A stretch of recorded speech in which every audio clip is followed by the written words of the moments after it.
Hello,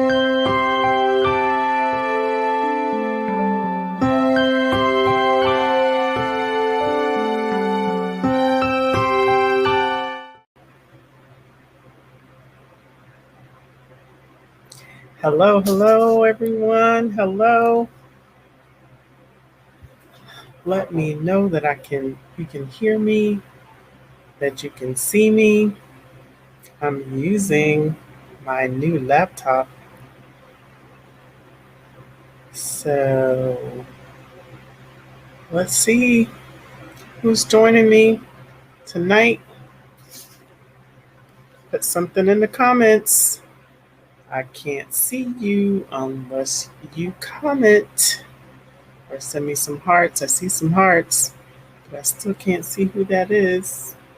Let's see. Oh, hey, Jack. Oh, I can't see. I can tell. Awesome. Awesome, awesome.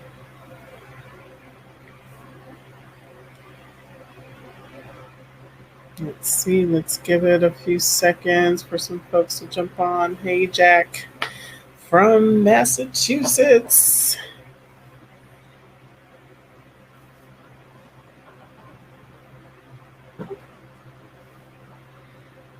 So, had some full days. I had a birthday on Tuesday, which was amazing. I've actually been celebrating my birthday since last Friday.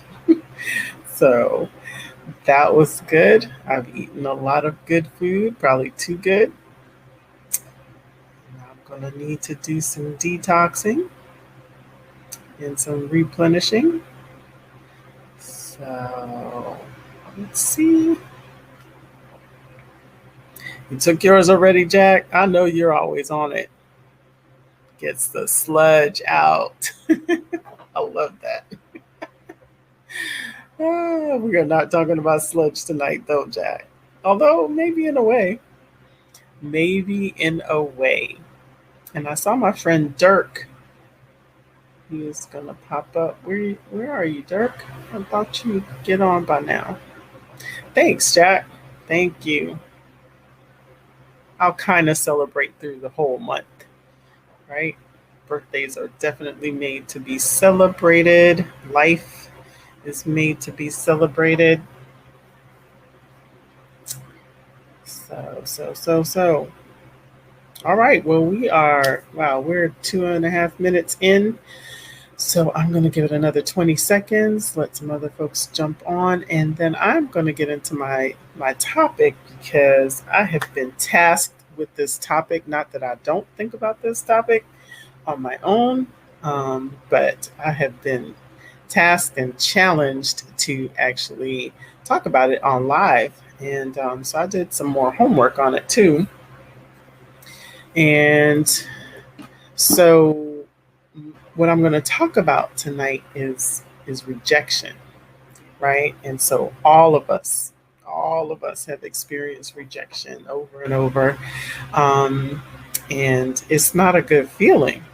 It depended on how you're approaching it. And so I wrote down, kind of went into a definition because I always think that that's probably a good place to start, because I always find it interesting when you read a definition. Sometimes what you were thinking about that particular term. Hey, Kenya, how are you? Hey, Dirk. Wasn't quite accurate. And then you find out there are other components to it. So I'm going to share the definition first. So the definition for rejection is the dismissing or refusal of a proposal, idea, or anything else. You wanted to do something, somebody else didn't. You thought that this was a good idea to add to the business, or maybe as a student, oh my gosh, do we get rejection, or at least we look at it that way when we get our papers graded or something like that. And, you think, wow, all those red marks on there, that feels like rejection, like you didn't know what you were doing. And so rejection is tricky. So So now listening to that definition, it doesn't sound so bad, right? But then there's a second definition, and I think this is the one especially, although we get rejected many different ways in different relationships and different scenarios, but definitely in like a romantic um, relationship. This says the spurning. That word alone hurts. Spurning of a person's affections, right? So I think a lot of times we may connect when we have had that experience. We may connect that particular negative experience of like a romantic relationship and that spurning or that rejection that someone has. They don't feel the same way. Um, I've been there. I think all of us have been there. And so now what happens is when you have that experience again, not necessarily the same situation, that memory of that emotion, the emotional memory, actually, that's what gets triggered. And so, and how we respond to that and then create a habit of responding. So I went and I went and listened to this TED talk that this gentleman did, Jiyoung, and he did something interesting. He did 100 days of rejection. Like he was looking for rejection, looking for it. I don't know about you, but I'm not sure I'm looking for it. But I do handle it better now, especially with my business with Tava. But so he went into this, he told a story about when he was 6 years old, and his teacher did something that she thought was going to be good. She thought that they would give each other compliments. The third graders would give each other compliments. Hey, Sandra. And, she had all these presents. And so each time somebody gave a compliment, then they would go and pick up presents. Well, it came down to three students remaining, and Gia, he was actually one of them. And they were standing there, and the teacher says, doesn't have anyone have any compliment for these three? And then I guess she felt she didn't know what to do. So she said, well, just go get your presents and be good next year, and maybe somebody will say something good about you. Wow. Can you imagine what that feels like for a third grader? For anybody. That was, so I don't think that was such a good thing. I don't think she anticipated that that would happen. She thought that everybody would have a compliment to tell everyone, and that it would be just something nice to do. Well, that didn't happen. So that he happened when he said third grade, but then he said he was 6 years old. So anyway, either way, he carried that all the way up into adulthood, and he had great aspirations to start a business and be an entrepreneur. And not that he didn't become successful, but he realized that that feeling of rejection that he felt all the way back to 6 years old, and here's the kicker, was coming through. But he didn't necessarily connect the dots every time. He just knew that that was the same feeling, right? He connected the dots later. And so when he experienced some other things that were rejection, um, you know, he, he said, wow, he would run away, like he'd avoid whatever the situation was. So he challenged himself to look for 100 rejections. He was going looking for them. And yeah, Jack, that's like go for no. Like you have to desensitize yourself somehow. You have to, and I think that it never feels good for rejection, but your response is different, right? So your response is different, and that's the critical. That's the thing here. So that's what he learned. So it's pretty interesting. So I want to read the first three things that he did, right? So, and I'm not going to keep you on here long, but so the first one was to borrow money from a stranger, borrow $100 from a stranger. So he had to go up to a stranger and ask the stranger for $100. So he did. He found somebody, this gentleman sitting there, whatever. He asked him, may I borrow $100? The guy says no. And then something happened. The guy actually asked why.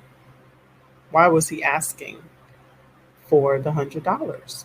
But he ran, so he didn't even end up having that conversation. He avoided that one.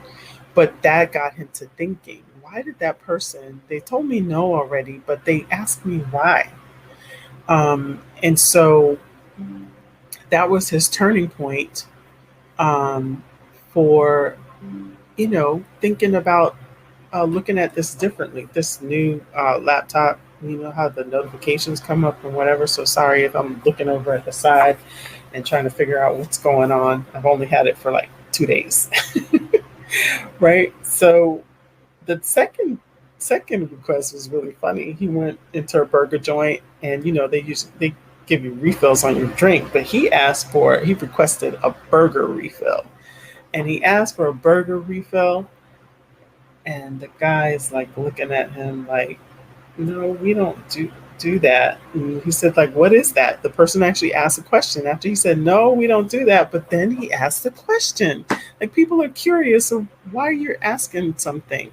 And so maybe you get the rejection because they actually don't know what to do with what you're saying, what you're asking about, what you're telling them. Um, so he had said that he wouldn't run this time, and so he actually had a conversation with the guy about that. He said, it's like a drink refill, but it's a burger. He said, maybe that might be a good idea, but no, we don't do that. But he was okay, and he actually felt okay that time. Like, it didn't feel bad because he actually had some engagement, and that was the word that he kept using, engagement. Hey, Jack. Yeah, wow, wow, wow. So, so then the third one, this one's funny too. He just picked some really wild things. So he went to Krispy Kreme. So if I was going to eat a donut, when I have eaten a donut, that is my favorite donut. Glazed is the only kind of donut that I eat. I don't mess with other kind of donuts if I'm going to eat a donut. So he went to Krispy Kreme and he asked for an Olympic donut, and he thought for sure he'd get a rejection about that. And so, funny thing is, the server actually started to draw it out with what it would look like. He's like, no, it would be like the Olympic rings, donuts like Olympic rings. So she drew it out and what have you. And then she went in the back. And lo and behold, she came out with donuts that look like Olympic rings. I think that is so cool. So he again got, realized that asking, like, staying engaged and not running away, that actually now you're going to learn some different things, you're going to experience some different things, and you may actually turn a rejection into a yes, into an agreement, right? And so he he did two other things that he talked about. He didn't talk about all 100, so I'm not going to go through all 100. But the fourth one was he asked if he could plant a flower in somebody's yard. And so he went up to somebody's door and he said, hey, yeah, I'd like to plant a flower in your yard. And the person said no. And but the person asked why.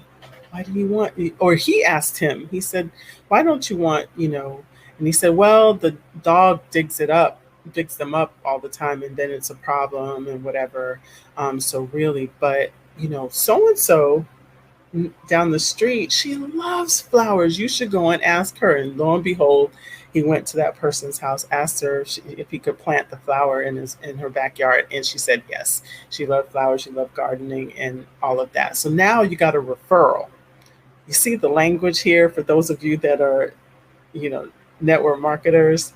You see what's going on. So you have to listen and continue the conversation. Stay engaged. Don't run away. Don't look like, you just rejected me. I'm headed the other way. I'm gone.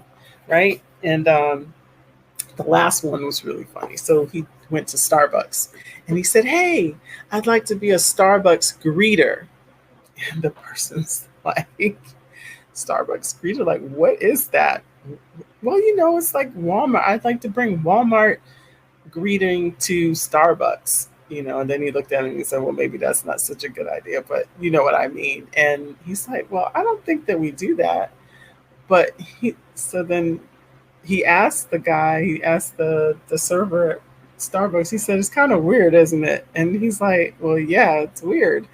And just that interchange, the defensive of the person went down, and then they had this conversation. He actually did it, but it didn't really turn out. No Starbucks greeter, basically. But the moral of it is that you could actually change no's into yeses, but we get so caught up in that somebody told us no and that they rejected us. And all it is a refusal. What was the definition? A refusal or dismissing, right?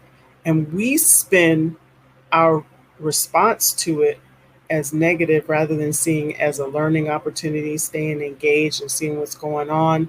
We think that somebody knows what we want to do. So like in our Tava business, so I talked to somebody about detox tea. Well, maybe they know absolutely nothing about detox tea. Maybe they're rushing to work and they don't want to have anything to do with talking about detox tea when they're already 10 minutes late for work and they need to go. Maybe, they're headed to the hospital to go see someone. You don't know what's going on, but we internalize it and we take it personally. There's that word. So we take it personally. And because we take it personally, actually, that's a selfish act for you to do that. If you read the 4 agreements, taking things personally means you're staying egocentric. You're thinking that everything revolves around you. Hey, Beverly. Hey, Sandra. You think that it's revolving around you. And so that's where your response comes from. But it actually has nothing to do with you. It has to do with whatever's going on with that person. And if you stay engaged, if you continue to build the relationship, then the rejection. But yes, I'm saying all of that. Yes, I have trouble with rejection too. Yes, there are certain things that I take my time about approaching or certain people going to approach because I don't want to get rejected. Because yes, I have that feeling. But as I go along and learn better, actually, I start putting in my head, well, if somebody's not going to pay my mortgage, they're not, buying my food or whatever, that's how I'm going to like, okay, so what is it going to hurt me for them to say no? They don't have anything to do with my responsibilities, what I need to do, what I plan to do with my money, what my dreams are. So why am I putting that in someone else's hands? So I actually do handle going about rejection a lot better and actually concentrate on building the relationship because you never know. So that person says no, but I have had that situation where, but I'll share with someone else, oh, my friend, she may actually benefit from that. And I've actually gotten sales that way. Someone wanted to use the products, someone wanted to tell their friend about it or their relative about it, but they themselves, maybe they have food allergies. I talked to the mammogram lady. That's not what they call them. It's a mammogram ultrasound tech, and she, I actually said she was talking about her hair, and so I said, oh, maybe you want to check this out. Check out my liquid vitamin. And she says, oh my gosh, I'm like allergic to everything. And so I was cool. I was like, oh, no problem. I'm sorry. Yeah, my daughter has lots of allergies, so I understand. And then just went on with the conversation. The other part that I realized is that, and I talk to people about this all the time, she's in between appointments. So she's moving on to the next person. Do you know how many mammograms are going on here? Especially with people like me saying, go get your mammogram.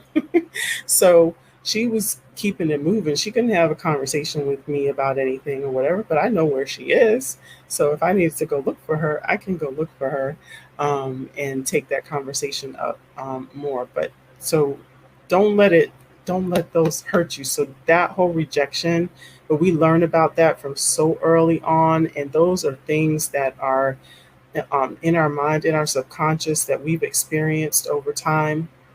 If you didn't get picked for the team when you're a kid, you again, your teacher marked up your paper. I actually dealt with that when I was in English class.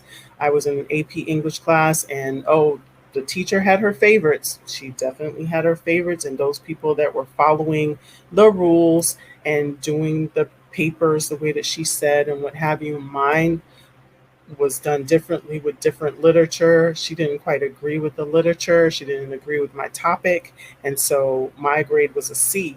But then I took my AP exam, and I was actually one out of two of the people in the class that actually got high enough score from knowing how to write and dealing with somebody else that's actually going to evaluate my essays. And I was able to test out of 2 semesters of English.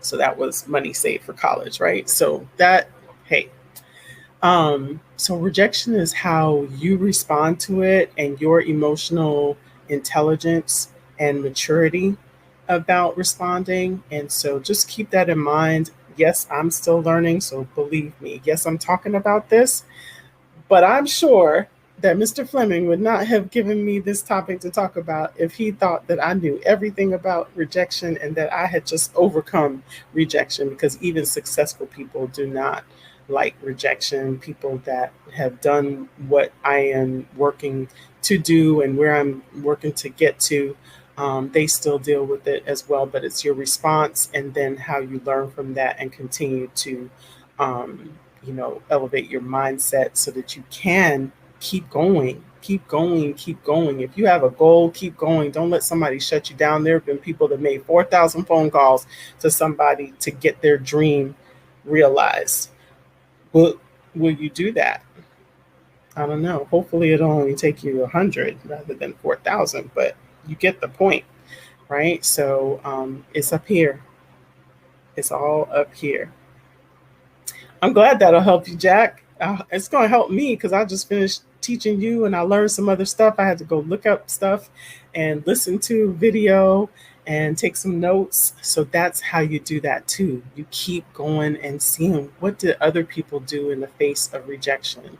And he talked about different people, even he talked about Jesus, he talked about Martin Luther King Jr., he talked about other folks that had been rejected at what their ideas were, right? So everyone deals with it. It's just how you deal with it, how you respond to it, and then how you grow from there so that that doesn't keep holding you back from where you're headed.